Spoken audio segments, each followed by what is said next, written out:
Bismillahirrahmanirrahim. Alhamdulillahirabbil alamin arrahmanir rahim maliki yaumiddin. Iyyaka na'budu wa iyyaka nasta'in. Ihdinas siratal mustaqim. Siratal ladzina an'amta 'alaihim ghairil maghdubi 'alaihim waladdallin. Rabbi ighfirli wa liwalidayya amin. A'udzu billahi minasy syaithanir rajim. Bismillahirrahmanirrahim. Alhamdulillahi rabbil alamin. Allahumma salli wa sallim wa barik ala sayyidina Muhammadin wa ala alihi wa sahbihi ajma'in. Wa la hawla wa la quwwata illa billahil aliyyil azim. Amma ba'du. Engkang kawula hormati para bapak, para ibu jamaah pengajian rutin Kitab Bulughul Maram setiap hari Rabu ba'da Isya di Mushola Nurul Huda, Indra Kebomas, Gresik, Jawa Timur.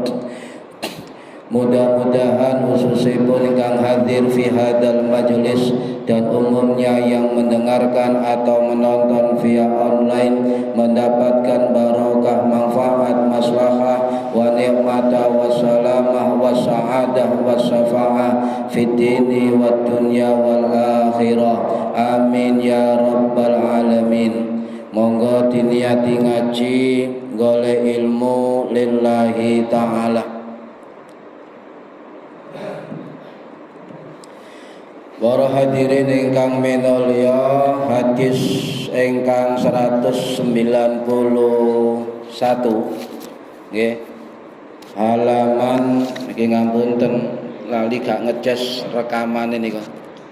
Telas. Rekaman baterai telas mboten ngecas.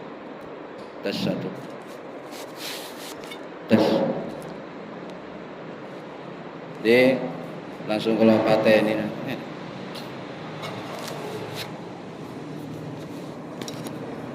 Tes satu. Tes.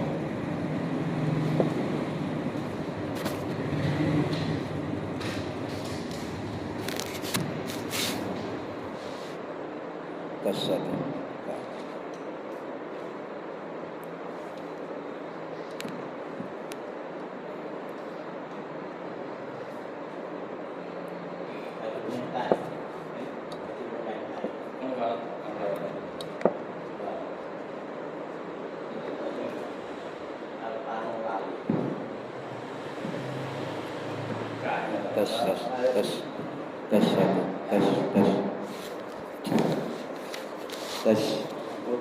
Tes satu.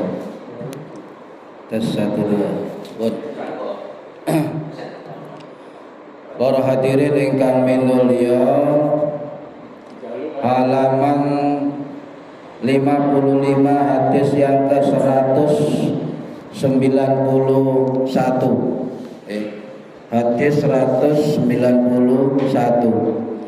Bismillahirrahmanirrahim. Wa an Abi Dzarrin lan diriwayatkan saking sahabat Abu Dzarrin Al-Ghifari radhiyallahu muga ridani sapa Allahu Gusti Allah anhu marang sahabat Abu Dzar Al-Ghifari. Kala ngendika sapa sahabat Abu Dzar Al-Ghifari, kala ngendika sapa Rasulullah sallallahu alaihi wasallam, idza qoma tatkalane wis nglakoni sapa ahadukum salah siji sira kabeh fi sholati ing dalem salat, fala yamsahilan ojo ngusap sapa ahad alhasa ing debu krikil, fa inna rahmata mongko satemene rahmat iku tuwajihuhu ngadepi apa niki rahmat ya, baik rahmat ngadepi apa rahmat ing ahad, artinya di sujudnya itu di depannya rahmat. Rawahu cerita ing hadis sapa al-khamsatu imam lima rahimahullah bi isnadin sahihin kelawan isnad kang sahih, wa zadalan nambahi sapa Imam Ahmad rahimahullah wahidatan kelawan sepisan auda utawa ninggal sira ing musab. Wa fi sahihi lan ing dalem kitab sahih Bukhari Muslim an Mu'aikib bin riwayat saking sahabat Mu'aikib bin Abu Fatimah Ad-Dausi radhiyallahu anhu nahwuhu utawi sepadane hadise Abu Dzar Al-Ghifari bi ghairi ta'lilin kelawan orang nganggo alasan. Hadis 192 wa an Aisyata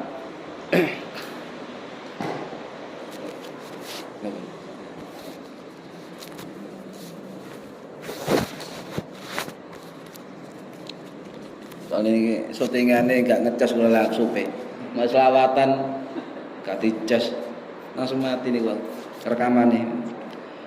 Oh nggih, lanjut. Hadis 192. Wa an Aisyah lan riwayat saking Ibu Aisyah radhiyallahu muga ngridani sapa Allah Gusti Allah anha marang Ibu Aisyah. Qalat ngendika sapa Ibu Aisyah, sa'altu takon sapa ingsun Rasulullah ing Rasulullah sallallahu alaihi wasallam anil iltifati saking lengok saking noleh fi sholati ing dalem salat. Faqala mongko jawab sapa Kanjeng Nabi, huwa utawi iltifat, huwa utawi noleh nglengok iku ikhtilasun sabrotan godaan utawa copetan saking yahtalisuhu kang ganggu kelawan iltifat sapa asyaitonu setan ming sholatil abdi saking sholate kawula. Rawahul Bukhari, rawahu cerita ing hadis sapa Al-Bukhari Imam Bukhari rahimahullah, walid Tirmidzi lan kedua Imam Tirmidzi, walid Tirmidzi lan kedua Imam Tirmidzi rahimahullah, wa sahahahu lan milang sahih sapa Imam Tirmidzi ing hadis iyaki wedya sira wal iltifati ngelengok noleh fi sholati ing dalem salat, fa innahu mongko satemene iltifat iku halakun ngerusak, fa ing kana mongko lamun tinemu apa iltifat iku la budya ora kena ora fa fit tatawwu'i ing dalem salat sunnah. Hadis 193. Wa an Anas lan saking sahabat Anas bin Malik Al-Ansari radhiyallahu anhu Kala ngendika sapa sahabat Anas bin Malik, kala ngendika sapa Rasulullah sallallahu alaihi wasallam, idza kana tatkalane ana sapa ahadukum salah siji sira kabeh fi sholati ing dalam salat, fa innahu mongko setuhune ahad iku yunaji bisik-bisik sapa ahad rabbahu ing pangerane ahad. Fala yabisukona lan mongko ojo ngidu temenan sapa ahad baina yadaihi ing dalem ngarepe ahad, wala an yaminihi lan ojo ngidu ana ing tengene ahad, walakin tetapi ang shimalihi ing kiwane ahad, tahta qadamaihi niku sing bener qadamaihi mboten qadamihi, tahta qadamaihi ing dalem ngisore delaman lorone ahad. Muttafaqun dan mufakati apa alih ing atas hadis Bukhari Muslim. Wa fi riwayatin lan ing dalam siji riwayat au tahta qadamihi utawa ing dalam ngisore delamane ahad. Pun di borongan nggih. Para hadirin rahimakumullah, niki hadis tentang bagaimana hukum meludah, menoleh dan juga menengok, ya, itu satu kesatuan hukumnya hampir sama, ya. Dan mereka kalau bingung ngerekam ya.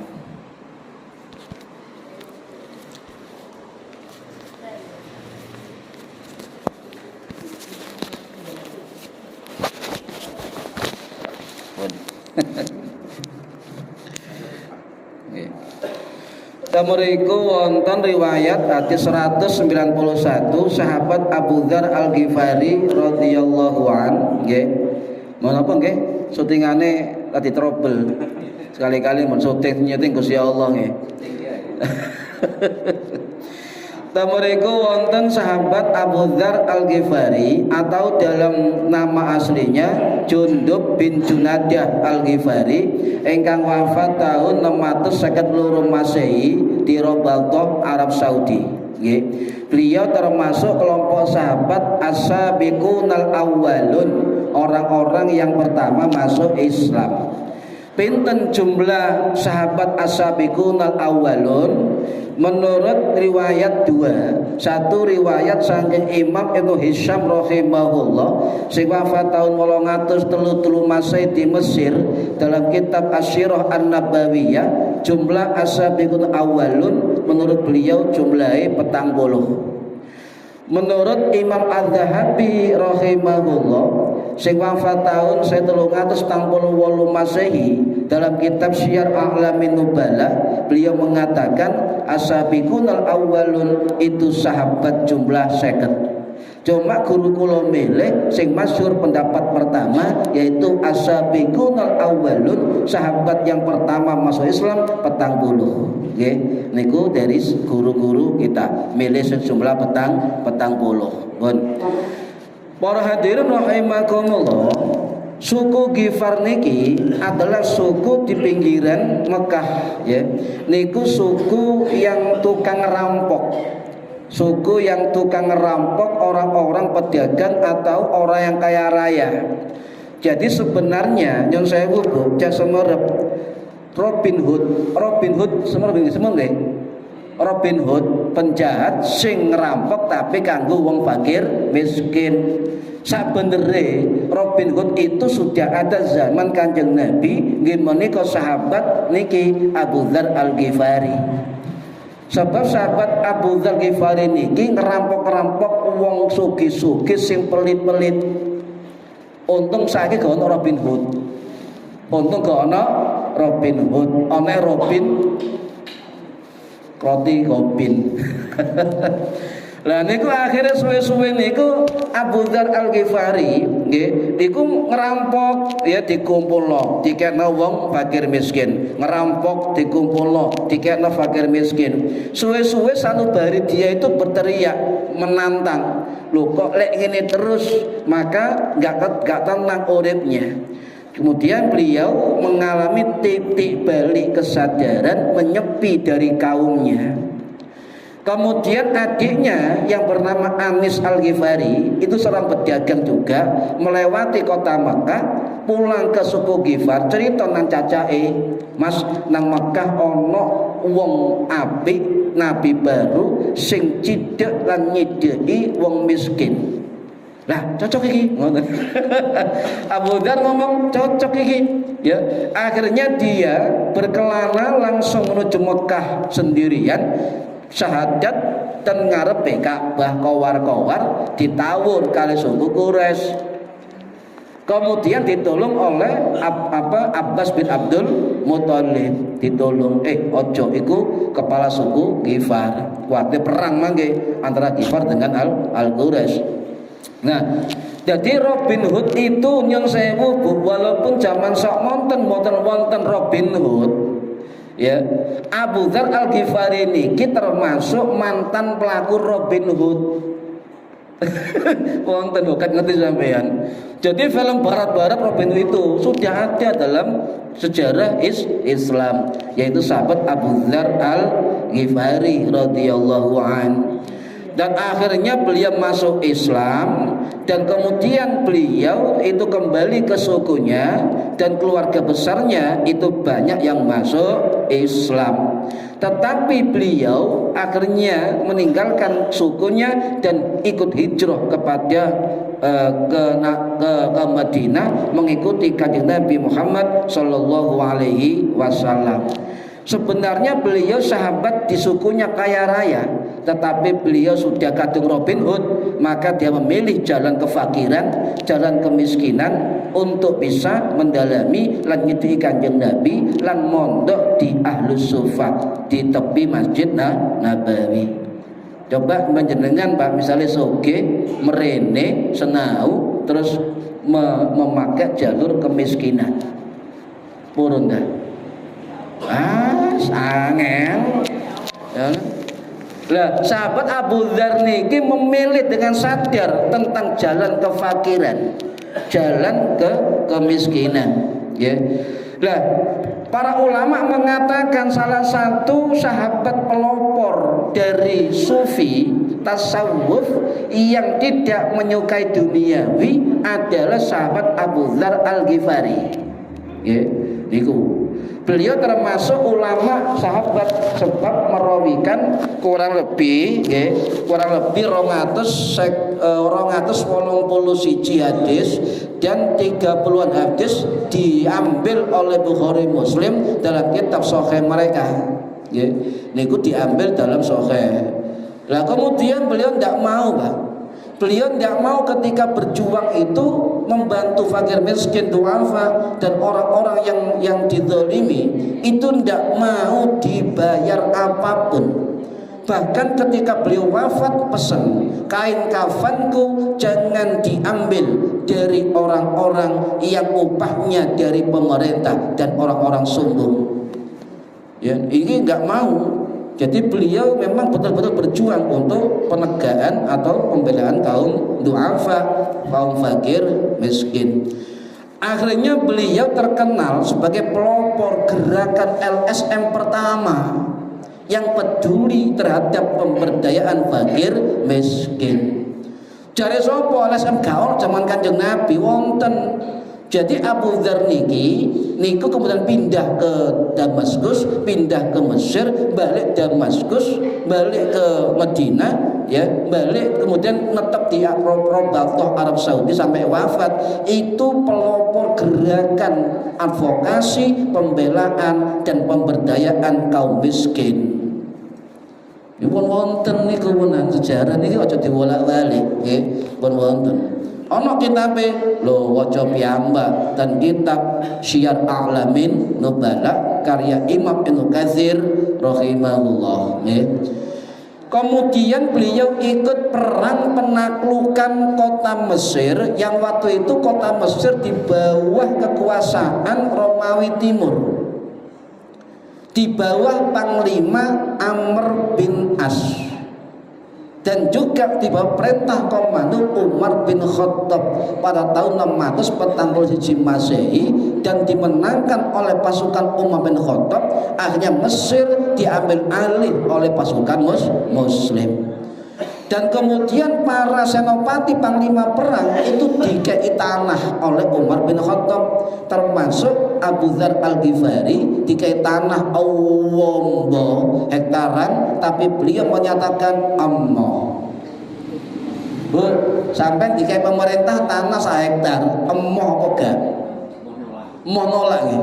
Lah Abu Dzar niki dikai cuma-cuma tanah luas di daerah Fustat Mesir, Al-Qairah, itu menolak dan meninggalkan Mesir. Dia pindah ke Damaskus. Bayangkan. Memang tujuannya enggak kepengin soge jalur kemelaratan. Angel niki, Bu. Ya angel. Mangan pisan sedina Abu Dzar niku. Mangan pisan sedina. Panjenengan kali kula ping pira mangane? Oleh gak masuk kok gak mangan jenenge.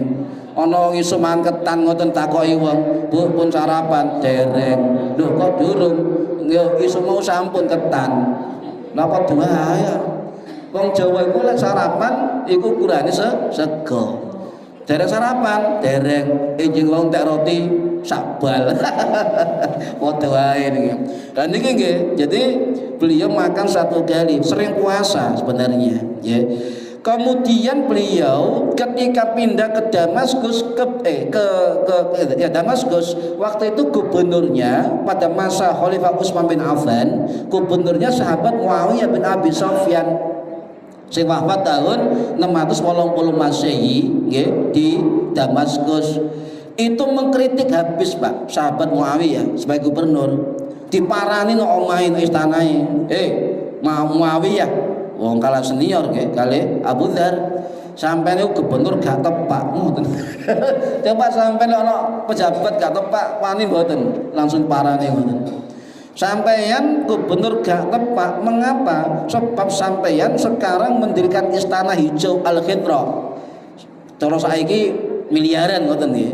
Dikatakan lek sampeyan nggak istana ini dari hasil Baitul Mal, maka ini pengkhianatan. Tapi kalau sampeyan bangun istana ini duit sampeyan dhewe, itu israf, pemborosan, gak tepak kayak pejabat.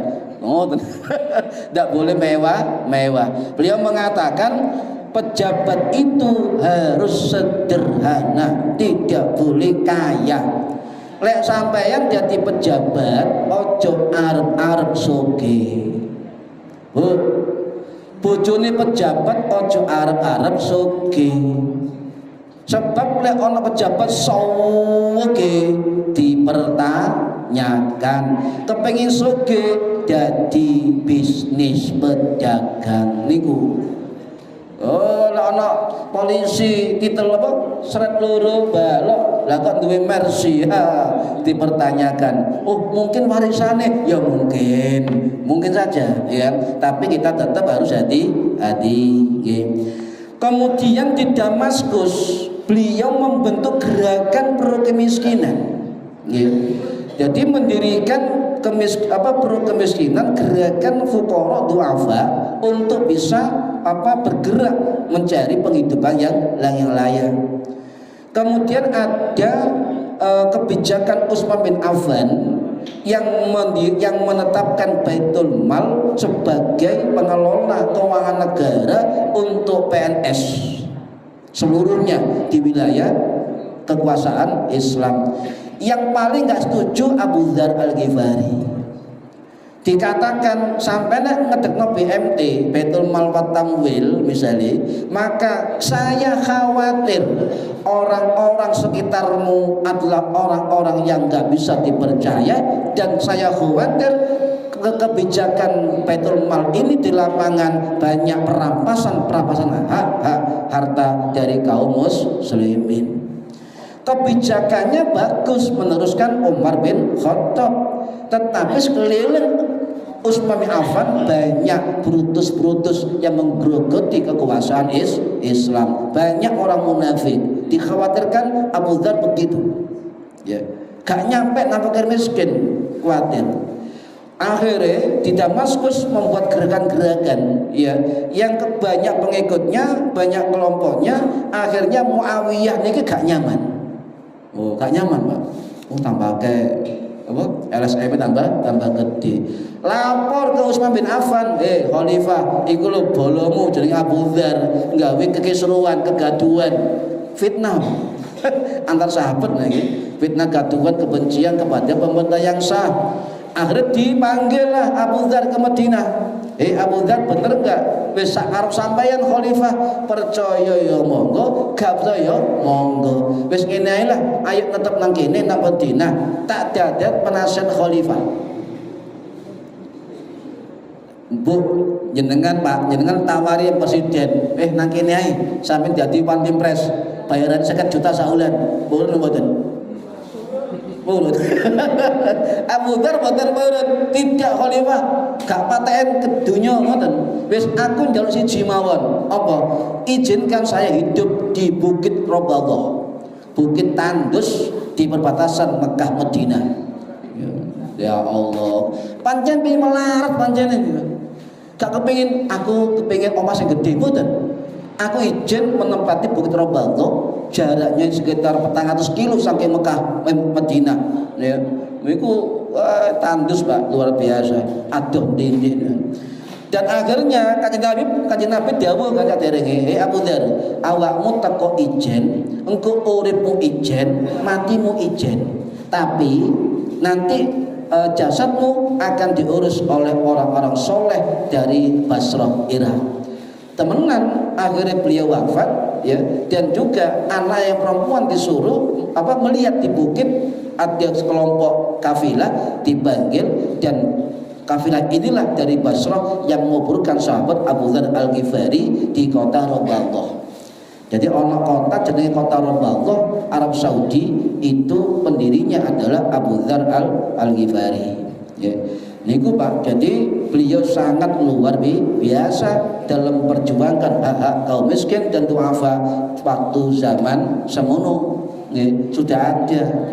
Akhirnya semangat Abu Dzar niku menular kayak virus di dunia-dunia, tidak hanya dunia Islam, juga di dunia manapun. Inspirator untuk menggerakkan, memberdayakan kaum miskin dan duafa. Akhirnya semangat ini ditiru kali Imam Hasan Al-Basri rahimahullah, sing wafat tahun 728 Masehi di Basrah. Ditiru kali Imam Hambali rahimahullah, sing wafat tahun 811 Masehi. Kedua ulama ini itu memilih jalan kemiskinan. Angin mboten Bu. Ya Allah, wong kabeh golek sugih, iki golek melarat. Iku angel, Pak. Wis ndak ono ya, ndak ada. Wis pun nggih, mangke habis nanti penjelasan. Nah, kemudian nggih Sayyidina Ali ini mengatakan, nggih, Abu Dzar adalah sosok yang luar biasa, yang dia tidak takut fitnah, tidak takut tuduhan, tidak takut ancaman dan pembunuhan dari kelompok-kelompok penjahat yang mengatasnamakan agama. Makanya Utsman bin Affan ini dipateni, dibunuh ketika maca Quran oleh golongan penista agama Khawarij yang mengatakan bahwa Khalifah Utsman tidak berpegang kepada Al-Quran. Nah, akhirnya fitnah kemana-mana ya dan sebagainya, terbunuhlah Utsman bin Affan radhiyallahu anhu ya, pada tahun 656 Masehi. Saking dibenci fitnah oleh masyarakatnya ya, itu tidak boleh dikubur dipakai.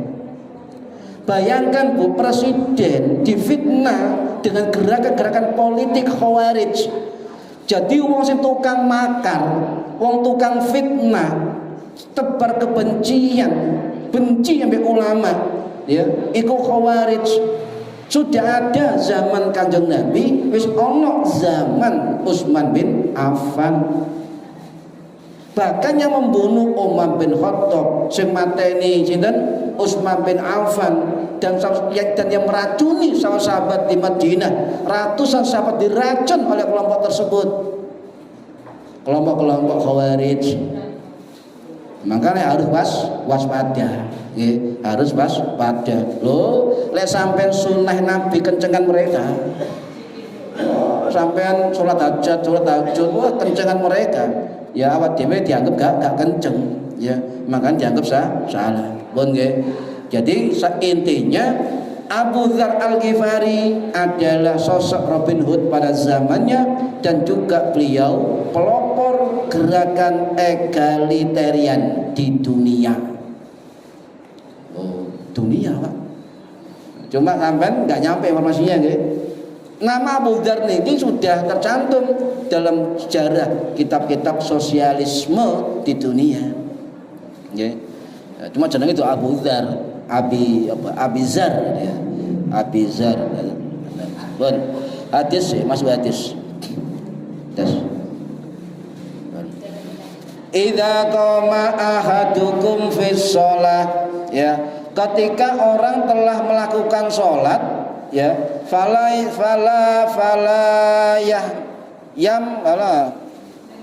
apa wacane Pak? Hadisnya tes satu. Ya. Fala yamsahi, ya. Fala yamsahi ojo ngusap. Ngeten. Jadi wong biyen Bu, biyen kono sajadah. Biyen iku hamparan pasir. Nabawi itu bukan masjid yang ada atapnya. Jadi atapnya langit, sajadahnya pasir. Makanya ketika orang sujud, ya, itu gak boleh pasir ya dibersihkan, diusap, dibersihkan. Contoh sampai ketika sujud di lantai ono debu dibersihkan ini. Itu kata Kanjeng Nabi, jangan dibersihkan. Termasuk ketika ada debu yang nempel ya bekas di sini jangan dibersihkan. Kenapa? Fa inna rahmata tuwajihuhu, sebab di hadapannya tempat sujudnya adalah rahmatnya Gusti Allah. Nggih. Niki andai kata jenengan mau mengusap kerikil debu di tempat sujud salat sampeyan, maka ada redaksi lain, ya, ada redaksi lain saking Imam Ahmad wazada lan nambahi sapa Imam Hambali wahidatan auda. Lek perlu dibersihkan maka wahidatan, cukup sekali saja, ya, atau auda atau gablas ngoten. Tapi delok-delok Bu, lek sampean sajadahe kotor berdebu ana apa jenenge kerikil-kerikil ya lara sampean, ya bersihkan, ya, tergantung situasi dan kondisi. Sebab atus niki sujud biyen panang pasir nang gurun pasir, nggih. Niki hadis riwayat dari Imam Khamsah, rawahul Khamsah niku Imam 5 selain Bukhari Muslim, nggih. Selain Bukhari Muslim termasuk Imam Ahmad, Imam Hambali rahimahullah sing wafat tahun 855 Masehi di Baghdad Irak, termasuk Imam Abu Dawud rahimahullah sing wafat tahun 889 Masehi di Basra, termasuk Imam Ibnu Majah rahimahullah sing wafat tahun 887 Masehi di Qaswin Iran, termasuk Imam Tirmidzi rahimahullah sing wafat tahun 892 Masehi di Uzbekistan, dan termasuk Imam Nasai rahimahullah sing wafat tahun 1915 Masehi di Makkahul Mukarramah. 5 rawahul khamsah. Napa kok seneng nyebut imam sampean jeneng imam? Maka turun rahmati Gusti Allah, nggih. Bi isnadin sahihin, sanadin sahih, nggih. Cuma Imam Tirmidzi dalam kitab yang lain itu menjelaskan hadis 191 niki adalah hadis hasan. Loh, kenapa dimasukkan dalam kitab Bulughul Maram oleh Imam Hajar Asqalani? Sebab hadis ini banyak jalur syawahid, jalur penguatnya banyak, sehingga beliau berani mencantumkan hadis ini di kitab Bulughul Maram. Okay. Para hadirin rahimakumullah, maka kita bukan haram nih, dianjurkan tidak membersihkan, mengusap tempat sujud dari debu atau kerikil. Sebab niku ana rahmati Gusti Allah. Sebab para ulama dawuh ngeten, lek sampean sibuk ketika sujud berseni nggone sujud, maka sampean iso gak khusyuk. Mosok karo sujud tangane berseni tempat sujud. Iku gak khusyuk. Padahal al khusyuk itu ruhus sholat, ruhnya sholat. Iku ana rahmate Gusti Allah. Sampeyan lek mesti debu ya kuwatir lebih dua gerakan sampean batal. Maka saat sujud kata para ulama ojo kakean tingkah. Ojo kakean tingkah. Sujud sing khusyuk ngoten Bu. Kenapa? Jangan sibukkan kamu dalam sujudmu itu sibuk apapun yang tidak bermanfaat. Itu perbuatan sia-sia. Sebab perbuatan dalam sholat yang bisa menghilangkan khusyuk itu perbuatan yang sia-sia. Loh bagaimana hukumnya ketika orang berseni tempat sujud dan debu kerikil? Lah kita bahas 4 mazhab ya. Menurut mazhab Hanafi boleh dibersihkan ketika sampai sujud. Loh kok oleh? Sebab Imam Hanafi ini gerakan piro ae bukan sholat sah. Ya. Kemudian mazhab Maliki makruh ya, tidak dianjurkan, khawatir mengganggu dari khusyuknya sholat. Mazhab Hambali itu mengatakan boleh asal tidak mengganggu sholat dan dilakukan wahidatan satu kali. Mazhab Syafi'i mengatakan boleh jika diperlukan dan tidak mengganggu khusyuknya sholat, jangan sampai melebihi 2 gerakan. Jadi boleh dalam mazhab Syafi'i. Cuma tetap dianjurkan para hadirin, kalau kita sibuk membersihkan kotoran tempat sujud kita ketika sujud sholat kita, maka khawatir batal sholat atau minimal gak khusyuk. Makanya guru kita menganjurkan, ini memang hadis Nabi. Nah, supaya oleh karu-karune, maka sebelum sholat sampai berseni dulu, dibersihkan dulu ya. 1 kali. Lah di luar sholat terserah sampean, saya bersih gak apa-apa, sebab sebelum sholat. Niki. Lah wonten juga mengapa 1 kali atau dibersihkan? Wonten hadis lintu. Dan kitab niki dikatakan sampean waca nggih, wa fis sahihi an Muaiki bin nahwuhu bi ghairi ta'linin. Tidak ada keterangan hadis dari riwayat sahabat Muaiki bin Abi Fatimah Ad-Dausi radhiyallahu an sing wafat tahun supe kula pinten 691 nggih tes niku mengatakan kanjeng Nabi dawuh la tamsah wa anta tusolli, jangan kamu usap ya tanah sujudmu ketika sholat. Fa in kunta, jika kamu menghendaki fa'ilan fawahidatan, maka lakukan 1 kali. Niku lek dalam sholat. Tapi lek di luar sholat sakarep sampean ya. Dan mengapa ketika sujud itu adalah fa innar rahmah, adalah merupakan adanya rahmat Gusti Allah. Sebab ngeten Bu nggih, dawuh Kanjeng Nabi, sujud niku merupakan napa? Tempat atau kondisi yang sangat akrab sekali Gusti Allah. Aqrabu ma yakunul abdu min rabbih fa huwa sajidun fa'aktsirud du'a. Kedekatan seorang hamba dengan Tuhannya ketika dia bersujud kepada Allah, fa'aktsirud du'a, maka perbanyak doa dumateng Gusti Allah. Bu, jenengan donga sujud nate. Sujud kali donga nate. Ya ojo di dalam salat lek ijenan monggo. Tapi lek imam ojo dawa-dawa sujude. Nggih, lek ijen sujud donga dewe-dewe marang Gusti Allah. Sebab niku adalah sarana takarrub, akrab ya, lebih dekat hamba kepada Tuhannya. Imam Ghazali dawuh Pak dan kitab Umdatus Salikin ngeten nggih. Kenapa sujud kepada Allah niki dimaksudkan aqrab min rabbih, lebih dekat dumateng Gusti Allah? Sebab kata Imam Ghazali, orang yang sujud di tanah itu sejatinya adalah melipat hamparan jarak bumi dengan alam semesta. Jadi sapa wong sing sujud dumateng Gusti Allah mencium tanah atau lantai atau bumi, maka sejatinya kata Ghazali, orang itu telah melipat hamparan jarak bumi dengan alam semesta sehingga dekat dengan Allah.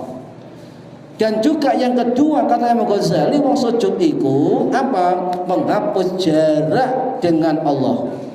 Jadi kata beliau, dalam sujud seorang hamba, jarak Allah dengan hamba itu tidak ada aling-aling, tidak ada sutra, tidak ada hijab, langsung ngadep DP marang Gusti Allah. Beliau mengatakan, mengapa ulama dulu sering sujud? Gus Bahak ya sering sujud. Napa? Sebab Imam Ghazali dawuh, sujud itulah laksana lorong-lorong waktu, lorong-lorong tempat dan kondisi yang paling dekat dengan Gusti Allah. Oleh sampean ping awet nom sering sujud, sebab itu melipat hamparan energi alam ya dari aura bumi. Okay.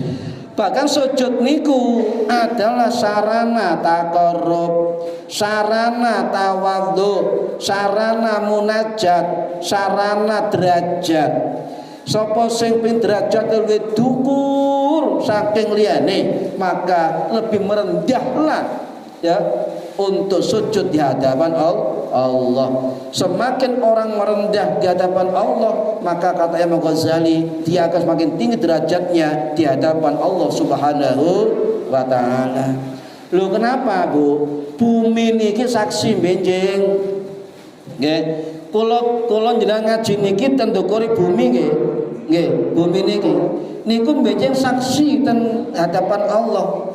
Panjenengan sering maca Quran nggih, Al-Jazalah ayat 4 dan 5. Yauma idzin tuhaddisu akhbaraha bi anna rabbaka awhalaha.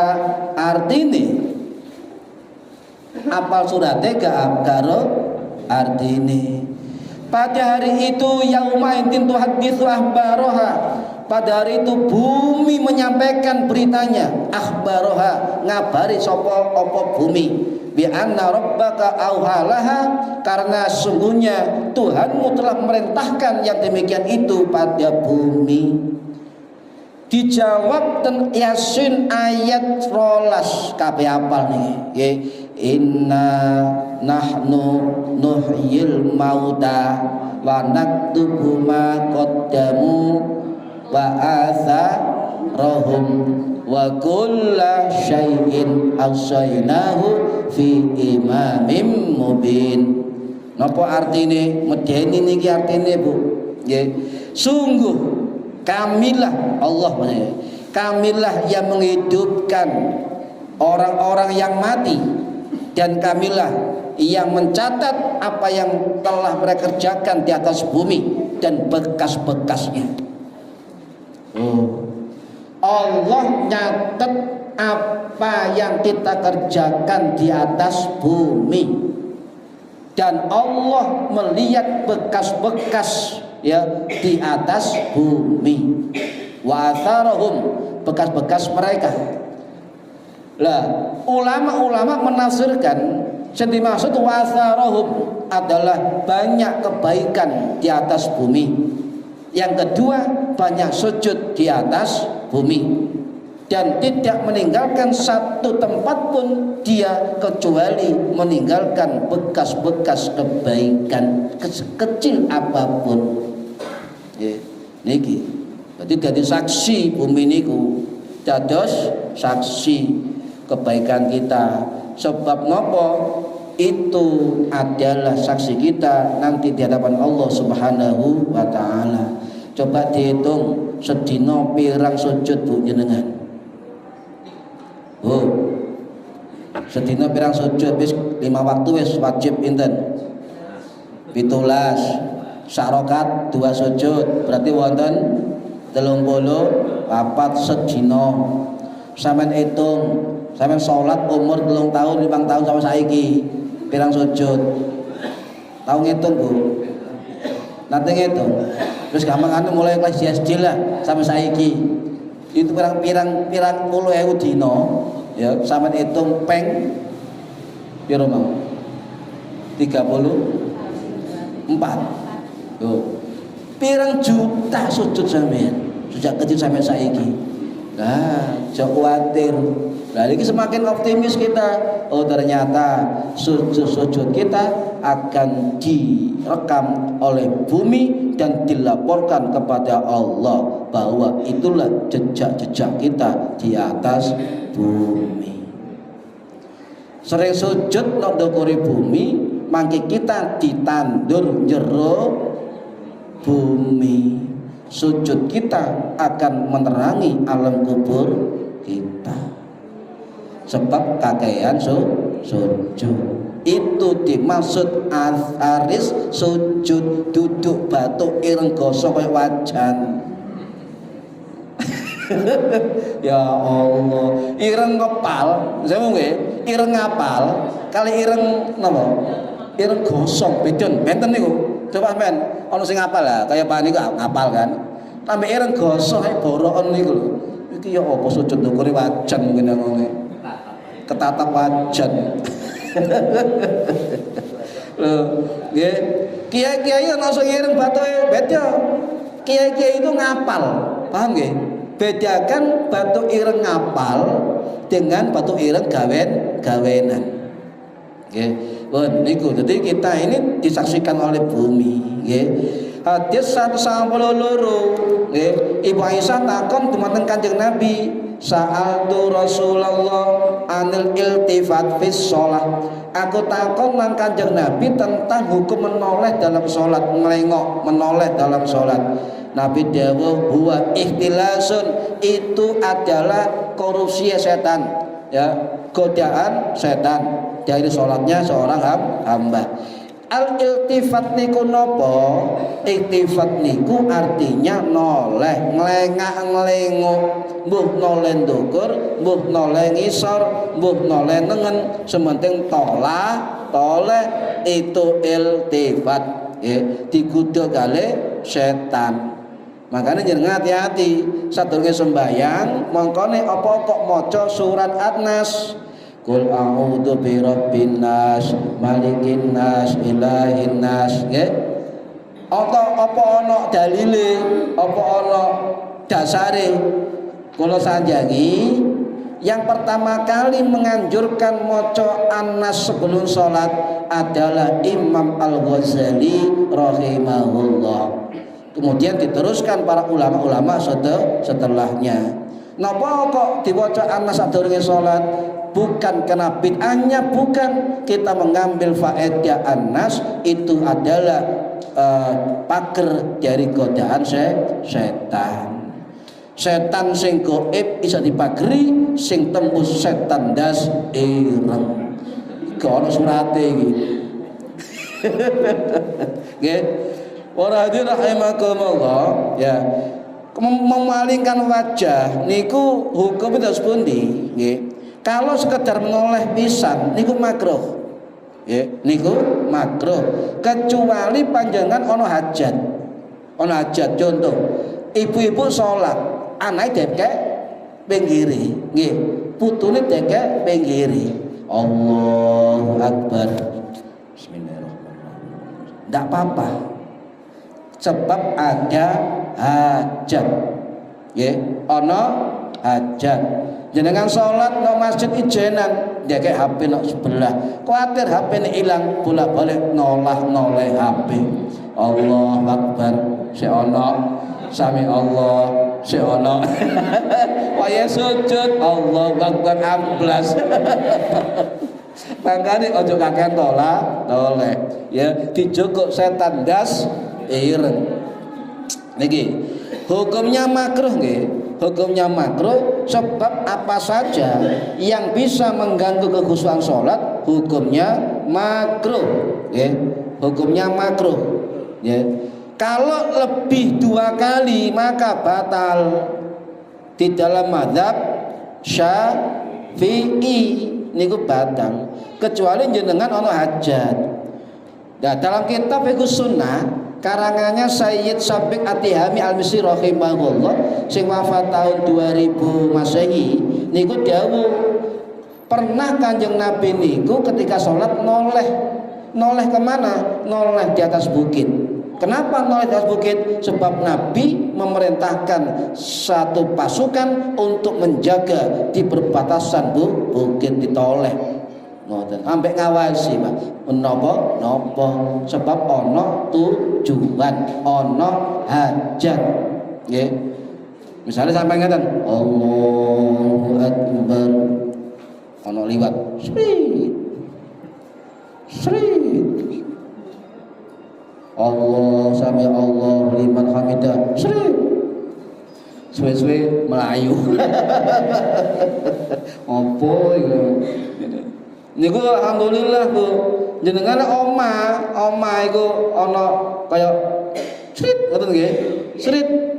Sampai syukur alhamdulillah. Loh, kenapa syukur? Sebab penghuni rumah kita cocok dengan kita. Oh, iku dudukno. Ya, assalamualaikum. Ngoten. Ngoten. Dijawab sampean. Tadi cocok, aja wedi. Ya, aja wedi. Sing wedi apa gak tahu ngetok-ngetok moro-moro mencungul. Ya iki sing bahaya. Lek serat jero omah penghuni kita itu. Sebab ketika ada waktu tertentu alfa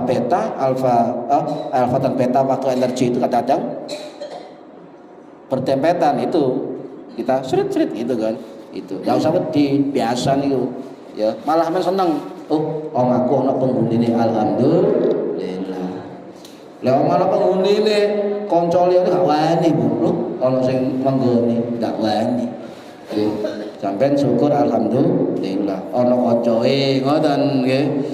Para hadirin rahimakumullah terusaken nggih. Nah, memalingkan wajah niki jenenge al-iltifat nggih, noleh di dalam salat. Lek sampeyan noleh ke arah kanan, noleh saawake niku batal.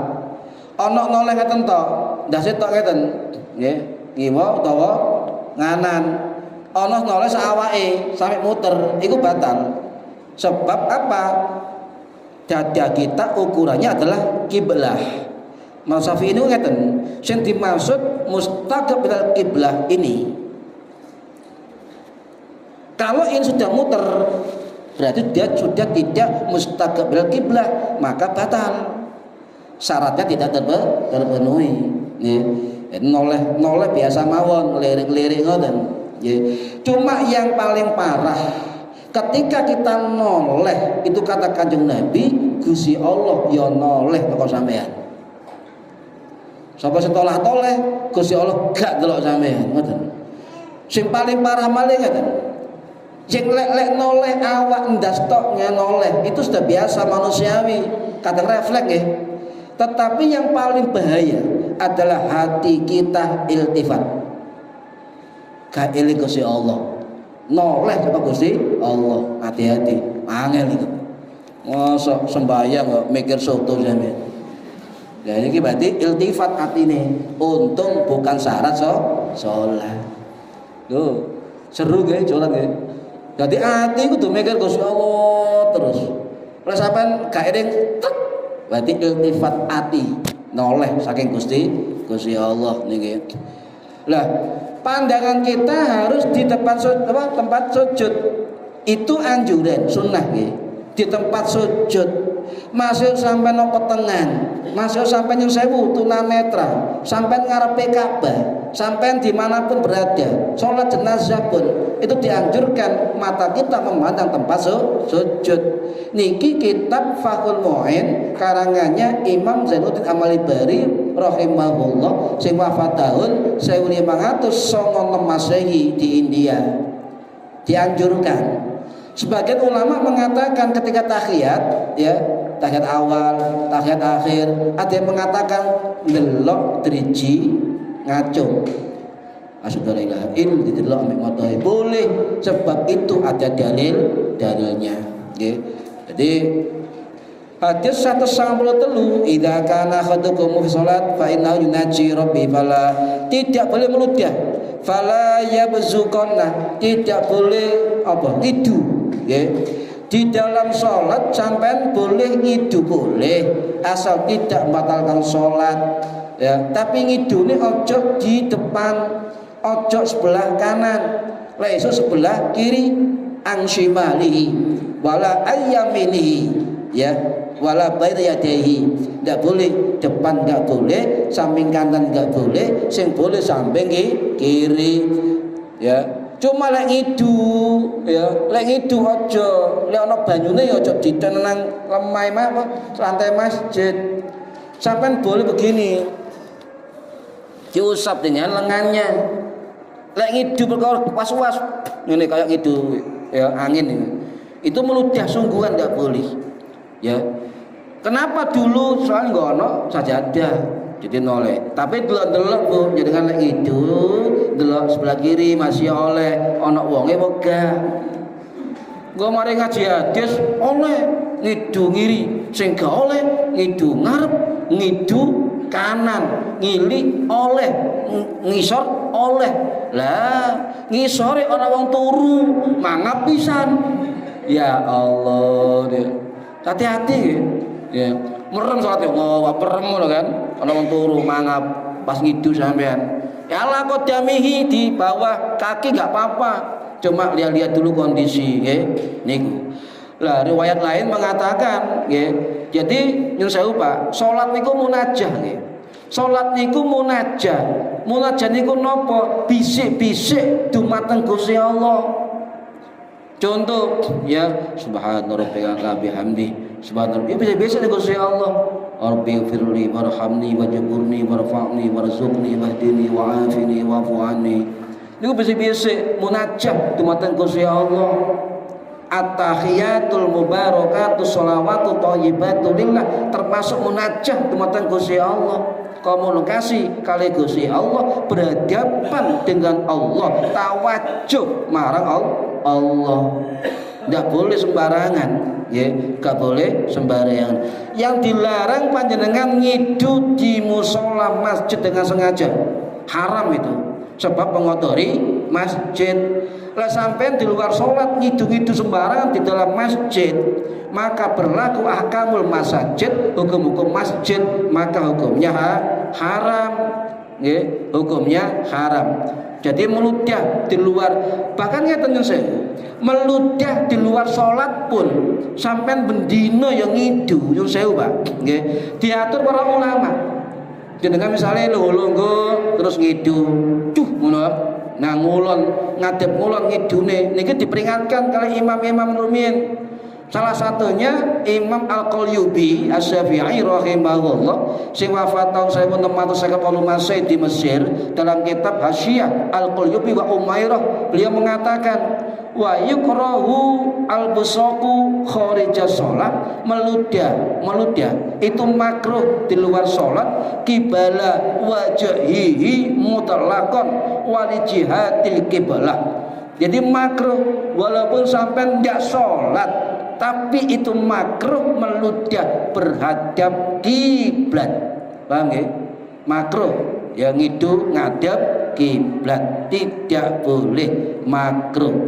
Kemudian beliau mengatakan wa yahrumul busaqu idza tasalla bi ghairi milkihi, wa yahrum, haram hukumnya meludah pada benda-benda milik orang lain. Oh, ono sandal wong paling idone sandal wong. Tuh, yo lek idone tok, bar ono. Wah, niku haram terus Imam Al-Qalyubi. Ya, tidak boleh meludah di benda-benda milik orang lain. Jadi Islam itu komprehensif, ono hukum, ono etika. Nggih, niku wong ngidu diatur Bu. Ngidu diatur, nggih. Loh.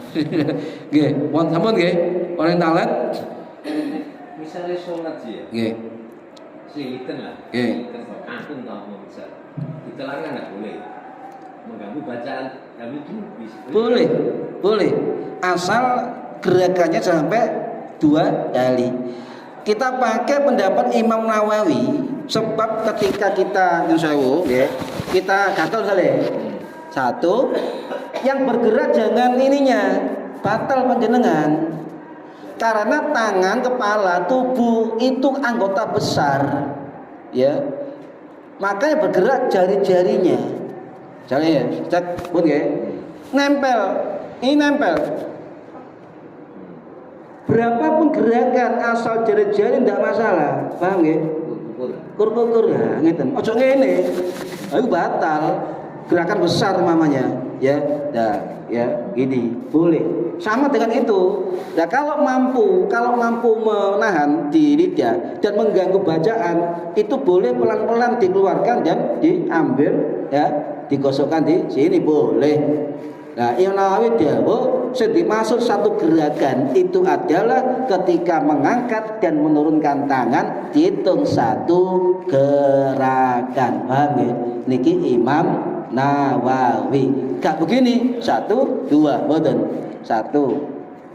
Niku dihitung satu gerakan. Melok Imam Nawawi. Eco nggih. Enak ono dieloki. Nilai misalnya gak sah sholatnya, loh, kulo tumut Imam Nawawi. Pun eco Pak, niku nggih. Pun nggih. Monggo. Lek selirik ana rasane, ya, aja dilep. Ya. Lek iku terbawa idu ndak masalah. Jadi yang gini ya, kelek tidak dikunyah ndak batal. Tapi lek selirik gowet dia PKK ya. Dia rasane sama sambal goreng. Dikelam-kelamuti ngoten terus dilek ya batal. Iku jenenge mangan. Itu ya hati-hati boleh ya. Begini ya. Ya. Bibir ini adalah anggota kepala ini anggota jadi 2 kali lebih hitungannya anggota besar. Ya. Jadi ngene ya. Nah, pucuk ilat 1 2 pun niku ngangkat mudun itu dihitung 1 gerakan. Nggih. Pun mboten malih. Ampun, mugi-mugi manfaat fid dini wad dunya wal akhirah. Al-Fatihah. A'udzu billahi minasyaitonir rajim. Bismillahirrahmanirrahim. Alhamdulillahirabbil alamin arrahmanir rahim maliki yaumiddin. Iyyaka na'budu wa iyyaka nasta'in shiratal mustaqim shiratal ladzina an'amta 'alaihim ghairil maghdubi 'alaihim waladdallin. Rabbighfirli wa liwalidayya amin. A'udzu billahi minasyaitonir rajim. Bismillahirrahmanirrahim. Allahumma shalli wa sallim wa barik 'ala sayyidina Muhammad. Alhamdulillahi rabbil alamin. Allahumma 'allimna 'ilmal Qur'an wa 'allimna 'ilma la ilaha illallah wa 'allimna min ladunka 'ilman nasiru bihi kamil mahyatul mamat. Wa sallallahu 'ala sayyidina Muhammad walhamdulillahi rabbil alamin. Wallahu a'lam bissawab. Assalamualaikum warahmatullahi wabarakatuh. Allahumma shalli 'ala